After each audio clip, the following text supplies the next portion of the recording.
from Bob Lee's Panic Room in the crap part of ESPN's massive studio complex here at the end of Copacabana Beach. The crap part of Her Name is Rio. It's the Men in Blazers with our post-match for Portugal 2, USA 2. I'm a little concerned about my friend here, at Rog Bennett. He's a little down. We said not in the face. Yeah, we said not in the face. Warlocks, not in the face. And that was a little bit. We didn't say in bit, the face. We didn't say in the face. And that was a little bit in the face. But let's just set the agenda. Let me just lay out my agenda. Let me lay out my wares early on in this post-show. Rog, would you? What is my nickname? Michael Positive Davis. I am so freaking positive after that performance, after that point. You tell me before the game, you can have a 2-2 draw against Portugal. I'll take that 2-2 draw. I'll take it. You tell me before the game that the US would turn in what I honestly believe, and I've seen the US play a lot of World Cup games live, probably more times live than on television. Saw that one on television, Rog, with you. I honestly believe that's the best I've ever seen the US men's national team play in a World Cup game. I think that they just played even better than when they came back and beat Portugal in Korea, in South Korea in 2002. I think they played better than when they got the draw against Italy, who went on and won the tournament in 2006. That was such an heroic, fantastic, skillful, gutsy, hard-nosed, big-hearted, performance. But it still hurts. It hurts like England. It hurts like it doesn't hurt like England. It hurts like England. That's how football, Rog, in the face it is. Football is meant to hurt. It's a cruel game. Football is meant to hurt. You know when it hurt. What is it? Pain is the price we pay for love, Rog. Pain is the price we pay for love. I love love. And I love love. And I love football. Love. I love football. And I love you. I love football. I love you. America. I love you, Roger. I love America. I love football a little bit more than I love love. But that was amazing. And we should be positive. We should not be down about that performance now. We should not be down about that whole thing. Anyway. Far. Let's go, Roger. We've been travelling far. Yeah. Without a home. Uh-huh. But not without a star. Yeah. That's what Neil Diamond would say. When I'm in moods like this, I do ask myself, what would Neil Diamond say? I think he'd say that. I hope he'd say that. Neil, I know you're watching this. Tweet us at Men in Blazers. Great friend of the pod, GFOP. But I want to say, first and foremost, this was truly an American performance. An American performance to feel proud of, in that it was bold, athletic, courageous, inventive, creative. It was inventive and relentless, fearless, and resolute. And so I feel all of that. I feel all of that absolutely and completely. But I can't help but think about Clint Dempsey in his bib on the sideline with his arm around the players, doing the jumping up and down dance that footballers do at seconds of victory. Yeah. And why couldn't you close out that game? Why couldn't you close out that game, which would have made it not just one of the great World Cup achievements by a US team, because to get out of this Group G, G for glory, G for gory, G for go, go, God bless America. When this draw was done, December the 6th, I believe they beat Ghana. I wrote that day, I said, you'll beat Ghana, they'll draw with Portugal, and then they will fight for a point against Germany. Everybody laughed. And that would be enough. Everybody laughed. And that would be enough. But at the same time, Davo, it was a critical draw, a wonderful draw against Portugal. This is Portugal. Yeah. But it feels like a loss. It feels devastating. And part of it is, it was so hot in Manaus. Manaus is a sauna. It's a microwave. I don't think that Death Valley. Hot isn't a good enough word. From our mates who were up there and came back and told us about it, and you've been up there before, hot is not a good enough word, Rog. Yeah, I mean, Manaus is the one place on the planet that makes Qatar seem like a relatively same place to think about holding a World Cup game. No wonder FIFA. By the way, great decision by FIFA. Qatar World Cup 2022. We know that our boys are going to do well there. It all. Our boys gave it all. They now to Recife. Yeah. 98 degrees it can hit there. I've watched a lot of football in Recife. It Not is my favourite band. Relentless. It is absolutely excruciating. It's going to be about recovery for this team. have they given their all? Do they have more in the tank? Do they have the ability to recover physically from this, but also mentally? Because this to me was not just a great football game. It was a great American achievement. Let's say it ended 2-1. Where would that? I let my mind wander. Where would that rank in the American sporting pantheon? Where would it rank in the kind of American historic pantheon? This is what Jurgen Klinsmann said. Jurgen Klinsmann said, I'm going to take an athletic side. It's going to be a young side. It's going to be a fearless side. It's going to be a side that runs for 90 minutes. Ultimately, he said this side will do great if they focus for 90 minutes. They didn't today. They focused for 94. In extra time, they became undone. But he also said, is it a side that feels, for the first time, he sees US soccer history as the following. He sees US soccer history as great 1994 fun. 1990, he says they went to the World Cup as tourists. They watched some great goals. Unfortunately, they happened to be on the field and the receiving end of them. They were tourists. 94, they did it. They got on the field and they scrubbed through. They were third in their group. They got through as, in those days, a couple of third teams could move through. As a home nation. But he said whenever they took on major teams, they were so giddy to be on the field with the major teams, they never mentally believed that they could go head-to-head and win that game. And it's something that he's tried to instill in making the Inside US Soccer series. Really, we film Jurgen Klinsmann trying his best with these players to instill a sense of confidence in them that, yes, they could face Ghana and win. They did. Yes, they could go on the field with Portugal, and we should talk about what kind of a team Portugal were, and win. And they almost proved that today. And I'm worried, Davo, that the not winning, the heartbreaking, yes, football, she's a cool game. What does that do to them mentally, never mind physically, as they head to Recife? Let me say something, though. I think we're all in danger of getting carried away with the Americanness of this storyline and the narrative and the character of this team. I actually think that that's a little disrespectful of technically how good they are, how well they play football, and how well ultimately they've been coached by Jurgen Klinsmann, who today the team played in the way that he's been telling us for years. Yeah, we laughed. That they're going to do. Jurgen, by the way, up there on the wall, Rog. I think deserves a round of applause for that. A more recent photo. More recent picture of Jurgen. Don't you hate it when people have a headshot, which is really them 10 years ago? So, I think my one's about 5 years old, to be honest, Roger. I'm a lot less grey. But I think that, so to just talk about the Americanness of the performance and the Americanness of this, I think it takes away from what was such a complete performance. And we do it. I do it. Can I make a point about that? Yes. When I say Americanness, I don't mean Americanness in the Ghana, the pluck, the guts, the tenaciousness. I mean, this was a way better performance than Americanness in how I've always dreamt that an American side could play.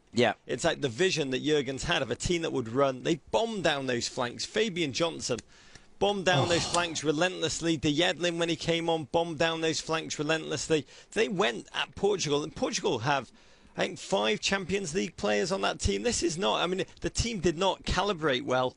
I mean, there was space between the lines. There was very little kind of positive, constructive play for much of the game. I mean, you kept saying Ronaldo. Cristiano Ronaldo, he had a shocking game of football.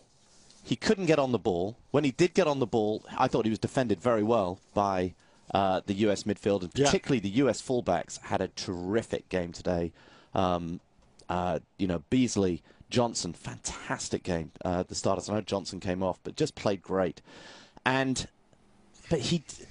one does have a feeling that he wasn't right. He certainly will now go to the media and say he wasn't right. However, this is what quality players do, Rog. Remember that the US are doing all of this without, and this is with the greatest respect to Michael Bradley and Clint Dempsey and Tim Howard, the US are doing this without a superstar international player. And what you saw today from Cristiano Ronaldo was what happens when a player who is injured, has had a pretty crap game, just has one moment of sheer quality and class, and he undoes you with that ball into the box for Varela to go and score. Phenomenal ball. Absolutely. A moment of sheer quality. The biggest moment of quality in the entire game was that. The Jermaine Jones goal. The US are going to grow a player of that quality. Here's where I ultimately net out on today, and then we're going to go through the game, but I'm going to take you to the end first, Rog, because I'm going to give up the ending. The US over the past few days, and certainly after the past 95 minutes, Rog, has become a genuine football nation. And I'm not even going to say the word soccer right now. I'm going to say a footballing nation. Within the world of football nations, there are footballing nations. They have the fans who literally at home, they cannot sleep the night before because they're so excited. They will go to bars, they will go to Grant Park, they will go out of Madison Square Park, they will go all over the country. They'll go out and they will live and die. If there's a park, they're there. They live and die by this team. So the fans travel, the fans, everybody's watching home. The TV ratings are going to be enormous, even though there is no credit, Nielsen, for anybody watching in a bar or anybody watching in a park, Rog. It's going to be a massive rating. But more than anything else, this wasn't just a scrappy 2002 comeback from 2 goals down and shock Portugal. This was, they were in a football game and they were technically just matching them and better than them for most of the game. That's a big... When we say American, which I'm not going to keep saying because it's getting annoying, when we say American, we don't mean the traditional, like, you gutted yourself back into it, you were tenacious. You believed in yourself. This was bold, optimistic, inventive football. Football. To complete the point you were going to make, you got Parks. We went off on Parkland a little bit. You know how I love it. You know how I feel about Parks. I love a park. We got a bit Jane, what's her name? We got into urban Parkland. But what you're saying is the rest of the world, and particularly Jane Goodall, looking at looking at the I didn't bring up chimps. Looking at the English media and how they looked at this American team. So we got a bit overconfident. Yeah. We let the emotionalism of the swelling bandwagon make us believe this team was perhaps better than it is. We thought there's a lot of talk before the game about how this US team are going to see all the possession, how we're going to dominate, we're going to really impose ourselves on the game. What do? I mean, Jeff Cameron, incredibly awkward. Tim Howard, Nani, a player who, I mean, I'm sure for the first couple of seconds afterwards, most of you couldn't understand why Fran Drescher was playing for Portugal. Nani, I mean, Tim Howard spread on the floor, watching the goal like you and me at home. Jeff Cameron, incredibly awkward, and we go 1-0 down. It's the Ghana game in reverse. And it was a terrible first 5 minutes for the United States. They barely touched the ball. Portugal came right out of the gates. And actually, for the next 5 minutes, they were very, very good as well. And it felt like Portugal then just ran themselves out. There was a turning point in the game. Wendepunkt. There was a turning point, and it happened when hair-on-hair violence. We put up our best haircut against their best haircut in the middle of the park. Beckerman, Morelos. What, Beckerman... full-on Rasta. Yeah. Hasn't cut it, Darky told us, in 5 years, apparently. 9 years hasn't cut it. 9 years. Goes up against Morelos. The rotten vermin mohawk. Balding mohawk. We have watched that haircut and that facial hair evolve over time. We watch it degenerate. We've watched it decompose. Rasta takes on devolving mohawk, balding mohawk, crunches him in the middle of the field, Rog. And Morelos writhing around in agony on the floor, full-on dislocated beard. Dislocated beard. We won the battle of the hair in midfield. At that point, we weren't worried. But it was like the Ghana game in reverse. Then Portugal started to sit back, and we came on them in waves. Yes, it was enhanced by Ronaldo. Ronaldo's fascinating. They live and die with Ronaldo. But Portugal also dump balls, ill decisions. On the attack, they look for him when they shouldn't be looking for him. He diverts a huge amount of Portuguese attacking energy. I was reminded watching him in this game get very frustrated very early, not looking good. When I watched him in Ukraine during Euro 2012, the Ukrainian commentator, when you'd watch a game on Ukrainian television, which I don't advise anyone to do, because it means you have to be in Ukraine. Yeah. But whenever they did Ronaldo, they do, and here we'll use Cristiano Ronaldo. Every time they mentioned his name, he'd kiss 3 times, which is the most bizarre piece of commentating I'd ever heard. But that's what kept coming through my head as he turned into the kind of petulant show pony kind of Ronaldo. Bradley tried to be focused, tried to be inventive, little lax on occasion, but we started to find space between the lines and the flank. We were running down them. Fabian Johnson down the right wing, Rog. Space all day, and speed. He charuns. He runs forward. Not the Doloer that Steve Cherundolo used to be. But he's a charunner. And we had the irony in this first half that we played better Yeah. for 37 minutes than we did for the entire Ghana game. Yeah. Yet we went into that locker room 1-0. By the way, Jurgen, what a man motivator. Hats off to Jurgen Klinsmann. When he sees his players on the field in kind of crazy pyjama kind of shirts, he knows how to make them. He goes even more kind of clown school, dressing up in that. I don't know what it was. He went for vintage pyjamas in that first half. Water break, you like the water break? I like the water break, an American water break. If we can just get the water break in, I mean, the value of football, soccer, I have to say it because that's what the executives at the networks will call it, soccer to American audience. If you can have a 30-minute water break, that's another 2 minutes of inventory right there, Rog. That would be great in both halves. I don't really approve of the water break. I do think in Manaus and Qatar you have to have a water break, but I wouldn't like it regularly installed.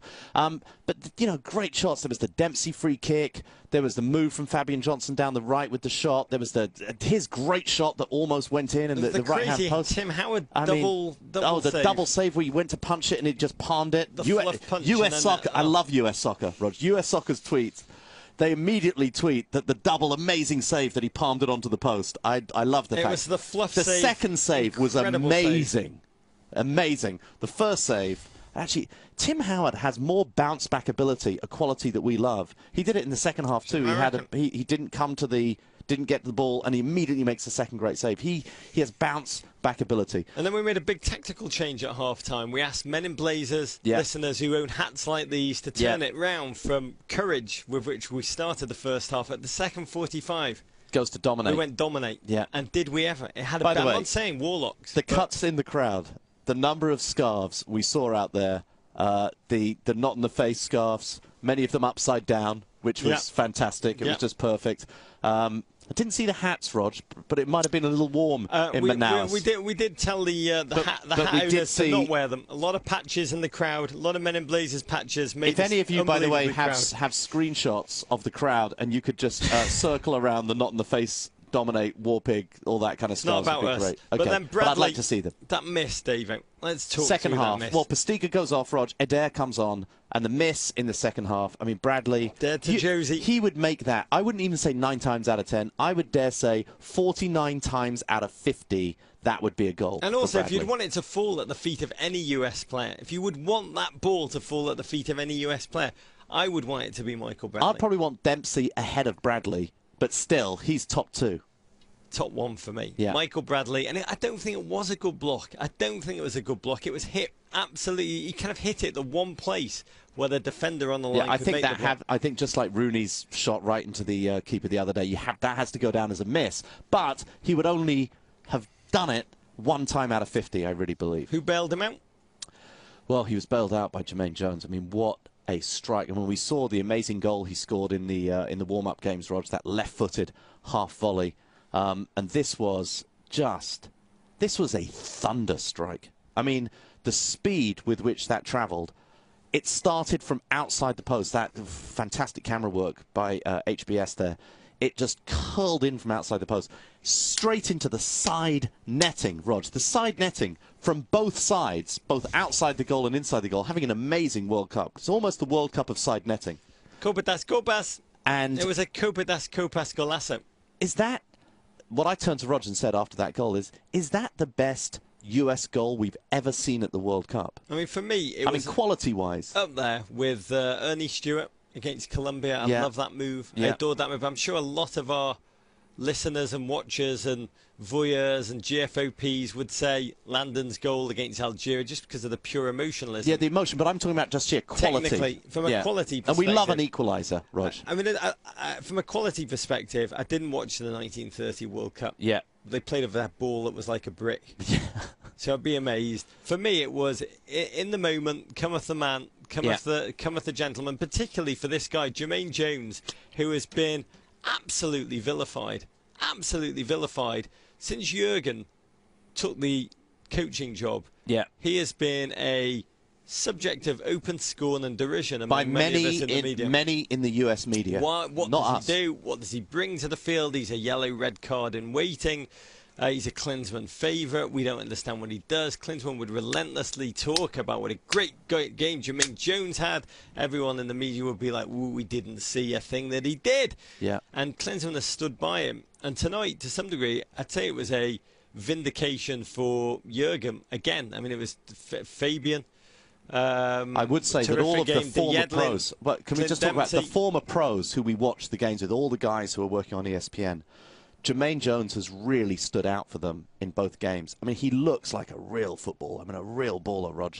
He's really impressed me. I think we're seeing the emergence of another star on this team. Well, the hilarious thing about Jermaine Jones, to me, is that one of the things that Jurgen has really tried to impose on this team is the sense that football is not just what happens within the white lines for 90 minutes, but it's a mindset, a way of life. And there's nutritionists and there's a lot of education about eating and the healthy body, the healthy mind. I mean, it's drummed into these guys, even down to what water they should drink. Yeah.